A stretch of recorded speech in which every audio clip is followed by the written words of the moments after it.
आज की प्यारी सी मोटिवेशनल स्टोरी स्टार्ट होती है। अनन्या एक छोटे कस्बे की साधारण लड़की थी जिसकी सुंदरता की सब प्रशंसा करते थे। तो बात हो रही है बीते समय की, मीन्स पास्ट टेंस की। तो यहाँ पर हम यूज़ करेंगे helping verb was. Ananya was a simple girl from a small town admired for her natural beauty. Past की बात हो रही है इसलिए हेल्पिंग वर्ब वॉज यूज़ होगी। And a simple girl means हम बता रहे हैं लड़की किस तरीके से है, तो साधारण सी है। एंड ओरिजिन कहाँ का है या कहाँ रहती है, तो आ स्मॉल टाउन, लोकेशन बता रहे हैं। But she always believed that true strength lies not in appearance but in wisdom. यहाँ पर शी ऑलवेज पास्ट में हैबिट बताई जा रही है। क्या बताई जा रही है कि शी ऑलवेज थिंक, मतलब वो हमेशा मानती थी या बिलीव करती थी, इसलिए रेगुलर वर्ब में ईडी का यूज़ करके वर्ब की सेकंड फॉर्म बनाई है।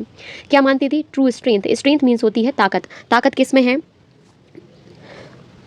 अपीयरेंस में नहीं है, बल्कि किस में है? विजडम। विजडम मीन्स होता है बुद्धि, और अपीयरेंस मतलब होता है दिखावट। हर दिन वह ज्ञान प्राप्त करने के लिए और अपनी क्षमताओं को निखारने के लिए मेहनत करती थी। Every day she worked hard to gain knowledge and improve her skills. तो यहाँ पर नॉलेज मीन्स होता है ज्ञान, और उसको क्या करती थी? गेन। गेन मीन्स बढ़ाना। और इम्प्रूव हर स्किल, इम्प्रूव मतलब सुधार करना, किसमें? स्किल्स मतलब होता है अपनी क्षमताओं में। तो यहाँ पर रीज़न बताया जा रहा है कि वो इतना हार्ड वर्क क्यों कर रही है, तो उसे नॉलेज चाहिए है इसलिए कर रही है, और इम्प्रूव हर स्किल्स के लिए। तो मान लीजिए आपका दोस्त जिम जाता है सिर्फ सिक्स पैक्स के लिए, और आप कहते हो भाई दिमाग का भी सिक्स पैक भी होना ज़रूरी है। तो वैसे ही अनन्या भी सोचती है। उसका सपना था कि वह अपने शब्दों और कर्मों से लोगों को प्रेरित करे। Her dream was to inspire people through her words and actions. उसका ड्रीम, ड्रीम मतलब होता है सपना, क्या था? इंस्पायर मतलब प्रेरित करना, किसको? पीपल मीन्स लोगों को, थ्रू किसके द्वारा? अपने शब्द यानी वर्ड्स के द्वारा, एंड अपने एक्शंस यानी काम से। स्कूल में सबको लगता था कि वह केवल मंच या सांस्कृतिक कार्यक्रमों में ही चमकेगी। In school everyone expected, expected means लगता था, क्या लगता था? Her to shine, shine means चमकेगी, ओनली ऑन केवल, कहाँ पर? स्टेज यानी मंच पर, और in a cultural event means या तो सांस्कृतिक कार्यक्रमों पर, इवेंट मीन्स होता है कार्यक्रम। एक्सपेक्टेड मीन्स होता है उम्मीद करना, तो वो भी उम्मीद करती थी, वर्ब की सेकंड फॉर्म यूज होगी। लेकिन अनन्या ने सबको चौंका दिया जब उसने विज्ञान और साहित्य की परीक्षाओं में टॉप किया। But Ananya surprised, surprised means सबको क्या कर दिया? चौंका दिया। वर्ब की सेकंड फॉर्म है, काम हो चुका है, पास्ट की बात हो रही है, इसलिए किसको, किससे चौंका दिया? Them by topping. टॉपिंग मतलब टॉप करके, किसमें? हर एग्जाम्स इन साइंस। कौन कौन से थे? साइंस में। एंड लिटरेचर मीन साहित्य में। आपके मोहल्ले में कोई लड़का गिटार बजाता हो और सबको लगता हो उसका टैलेंट वही है, लेकिन अचानक से वो मैथ्स में टॉपर बन जाए, ऐसा ही शॉक्ड लोग हो गए थे। उसने यह रूढ़ी तोड़ी कि सुंदरता और बुद्धिमत्ता साथ नहीं चल सकते। She broke stereotypes that beauty and intelligence can not go together. She broke, broke मतलब होता है तोड़ा। ब्रोक मीन्स क्या होता है? तोड़ा। क्या तोड़ा? स्टीरियोटाइप्स। स्टीरियोटाइप्स मीन्स होता है रूढ़िवादिता। क्या थी रूढ़िवादिता? That beauty and intelligence means सुंदरता और बुद्धिमत्ता can not go together. Go मतलब एक साथ नहीं जा सकती, टुगेदर मीन साथ में। जब लोग सोचते हैं कि जो क्रिकेटर्स होते हैं वो सिर्फ खेलना जानते हैं, लेकिन यदि वो गाना गा दें तो सब क्या हो जाते हैं? शॉक्ड हो जाते हैं और बोलते हैं यार ये तो अरिजीत सिंह का भाई निकला। वैसे ही सब अनन्या की प्रोग्रेस को देखकर हो रहे थे। उसकी सफलता ने लोगों को विश्वास दिलाया कि असली शक्ति आंतरिक बल है। Her success made others believe that inner strength is the real power.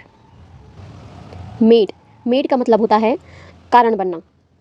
किस चीज़ का कारण बनना? अदर्स बिलीव, बिलीव मतलब होता है दूसरों के विश्वास का। दैट इनर स्ट्रेंथ, जो हमारी अंदर की स्ट्रेंथ मीन्स होता है ताकत, वही हमारा रियल पावर होती है, मतलब असली ताकत वही होती है। तो जैसे कोई इंट्रोवर्ट लड़का जिसे कोई नोटिस ही नहीं करता और एग्जाम में फुल मार्क्स लाकर सबको सिखा दे कि साइलेंट लोग भी पावरफुल होते हैं। बाद में अनन्या एक प्रेरणादायक वक्ता बनी और उसने हजारों लोगों के सामने बोलने लगी। फिर Ananya became a motivational speaker, speaking in front of thousands. became means होता है बनी। क्या बनी? मोटिवेशनल स्पीकर मीन्स प्रेरणादायक वक्ता, स्पीकिंग और हजारों लोगों के सामने बोलने लगी। स्पीकिंग मतलब होता है बोलने लगी, किसके सामने? फ्रंट मतलब होता है सामने, किसके? हजारों के। तो जब आपका दोस्त कॉलोनी में तो स्टैंड अप कॉमेडी करता है, लेकिन बाद में टेडएक्स पर बोलने लगे तो सब शॉक्ड हो जाएंगे, अरे ये तो रॉक स्टार निकल गया। कॉन्फिडेंट वॉइस मीन्स होता है आत्मविश्वासी आवाज़। इंस्पायरिंग वर्ड्स मीन्स होता है प्रेरणादायक शब्द। टच छू जाते हैं, किसको? एवरी हार्ट मीन्स दिल को। युवा लड़कियों को सिखाती कि सिर्फ सुंदरता नहीं बल्कि बुद्धिमत्ता भी अहम है। She encouraged young girls to value their intelligence more than just looks. Encouraged इसका मतलब होता है प्रेरित करना। किस चीज़ के लिए? यंग गर्ल्स को। किस चीज़ के लिए? To value their intelligence means बुद्धिमत्ता के लिए। More than just looks means, more than means होता है के अलावा, लुक्स के अलावा। उसका संदेश था सुंदरता मिट सकती है लेकिन ज्ञान हमेशा चमकता है। Her message was beauty may fade but wisdom shines forever. Beauty may fade, fade means होता है छुप जाना या ख़त्म हो जाना या मिट जाना, मिट जाना के सेंस में। बट विजडम, विजडम मीन्स होता है बुद्धि, शाइन्स चमकती है, फॉर एवर मीन्स हमेशा के लिए। अनन्या की यात्रा ने साबित किया कि सुंदरता आंखों को खींच सकती है लेकिन बुद्धि दिल जीतती है। Ananya's journey proved that beauty can attract eyes but wisdom wins hearts. Journey इसका मतलब होता है यात्रा, प्रूव्ड मतलब होता है सब साबित किया। साबित किया, क्या किया? Beauty can attract eyes means, attract means होता है आकर्षित करती है आंखों को, बट विजडम बुद्धिमत्ता क्या करती है? विंस मतलब होता है जीतना, किसको? दिल्स को, हार्ट्स को। तो जब कोई लड़की इंस्टा पर खूबसूरत सेल्फीज डालती है तो लोग लाइक तो करते हैं, लेकिन यदि वही लड़की एक मज़ेदार मीम्स या कुछ थॉटफुल पोस्ट डाले तो लोग उसे शेयर भी करते हैं और दिल से भी जुड़ते हैं। वह उन लड़कियों के लिए आदर्श बनी जो रूप से आगे बढ़कर बड़े सपने देखती हैं। She became a role model for girls who dreams big beyond appearance. Became, became means होता है बनी। क्या बनी? A role model. किसके लिए? गर्ल्स के लिए। हु ड्रीम बिग जो बड़े सपने देखती हैं। बियॉन्ड के पीछे या के अलावा, के अलावा किस चीज़ के? अपीयरेंस मीन्स दिखावट के। उसकी कहानी हमें याद दिलाती है कि साहस और ज्ञान ही असली सफलता लाते हैं। Her story reminds us that courage and knowledge create true success. Reminds means याद दिलाती है या याद दिलाना। किस चीज़ के लिए? अस मीन्स हमें, दैट करेज, करेज मीन्स होता है साहस, एंड नॉलेज मीन्स बुद्धि, क्रिएट ट्रू सक्सेस मतलब यही हमारी सच्ची सफलता है। वह ब्यूटी विथ ब्रेन का सच्चा उदाहरण है। She was the perfect example of beauty with brain. Perfect means होता है सबसे सही तरीके से, यानी सबसे अच्छा उदाहरण है। किसका? ब्यूटी विथ ब्रेन का। तो आपको ये स्टोरी कैसी लगी मुझे कमेंट करके बताइए। Thanks for watching.